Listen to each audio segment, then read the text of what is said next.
How to set up auto answering calls on your iPhone. Let's see how it's done. If you are busy with some work, disabilities, or mobility issues, setting up the auto answering calls in your iPhone is the best option. First, click an Open Settings icon in iPhone. And next, click Accessibility tab. And again, in this screen, click Touch tab. Scroll down the screen and click the Call Audio Routing tab. By default, it's set as automatic. You can set up your choice of call routing, automatic, or if you're using Bluetooth, or the speaker mode. Next, click the Auto Answering Calls tab. In this screen, activate the Auto Answering Calls toggle button.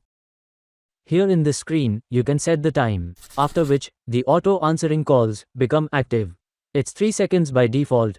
I would like to set up 5 seconds, after which call can go to auto answering mode. And done. I will be getting you more videos of different topics like this, so don't forget to like, subscribe, and click the bell icon below the video to get new updates.